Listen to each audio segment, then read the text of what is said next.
Ya Allah, dosa-dosa kedua orang tuaku ya Allah, ya mereka itu selalu mengasihi aku ya Allah, dan ampunilah aku ya Allah, dan kedua orang tuaku yang telah meninggal ya Allah, ampunilah mereka. Kirim Fatihah, ini malah ngirim takir ya, ngirim takir gak dimakan lagi lah, mati.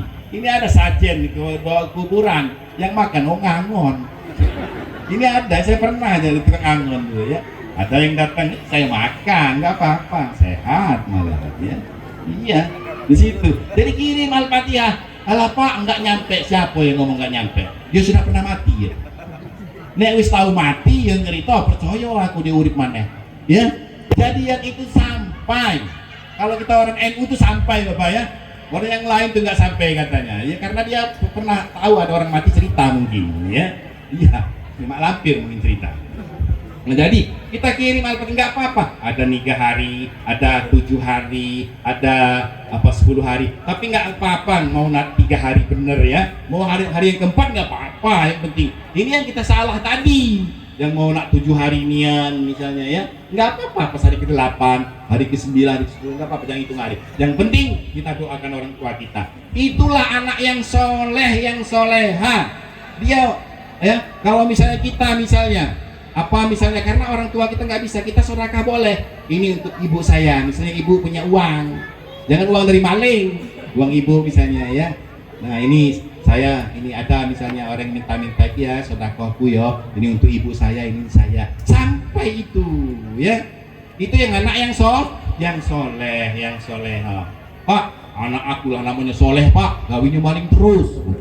Untung namanya soleh. Kalau misalnya tidak soleh, maling random sak ya. Jadi yang soleh itu bukan namanya yang soleh ya, tapi dia itu bisa mendoakan kepada orang tuanya sudah mati tadi. Yang kedua bagaimana? Yang kedua setelah anak yang soleh yaitu adalah amal jariyah. Amal jariyah. Amal jariyah itu apa? Misalnya kita nyumbang untuk masjid ya, selama masjid itu ya, maka kata Rasul man bana masjidal manallah yufil jannah. Barang siapa yang membangun masjid ya karena Allah, maka akan dibangunkan oleh Allah masjid rumahnya di surga. Maka ibu sekalian jangan visit ya alias medit nanti masuk neraka. Kita ini sering nyumbang. Tadi kan disebutkan ayat tadi yang Ali Imran tadi ya. Kemudian ilmu yang bermanfaat. Kemarin saya guru ngaji saya. Sekarang semenjak jadi DPR nggak ngaji. Dulu pernah diangkat jadi P3N saya, penghulu. Jadi anak saya waktu itu kan saya ngajar. Anak saya juga sekolah.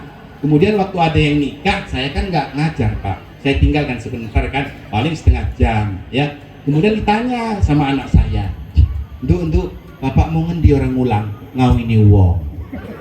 P3N enggak tahu ngawini, nikahkan orang ya. Itu oleh karena itu Bapak Ibu sekalian, memang suatu masalah itu sangat kita harus hadapi dengan sabar ya. Apa kata Allah itu? Kita itu diuji di dalam surat Al-Baqarah ayat 155. Apa kata Allah? Bismillahirrahmanirrahim. Wala nabluwannakum bisyai'in minal khawfi wal ju' wa nafsi minal amwali wal anfusi was samarat wa basyiris sabirin ya.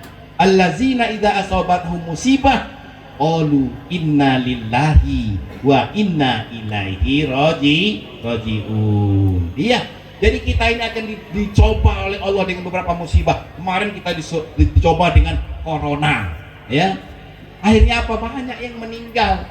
Kemudian ada yang merasa takut, kemudian rasa khawatir, kematian, tidak panen ya. Bapak Ibu sekalian, yang penting kita barokah. Bu, Pak, pilih mana? Sedikit tapi kita barokah.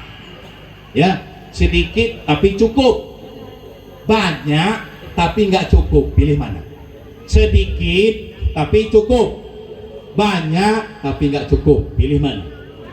Pilih sedikit. Nah ini supaya kita itu barokah. Buat apa banyak panen tapi akhirnya apa? Anaknya sakit, suaminya sakit ya, kemudian bawa motor kena gerandong, habis misalnya ya. Tapi sedikit tenang, aman ya. Jadi perilaku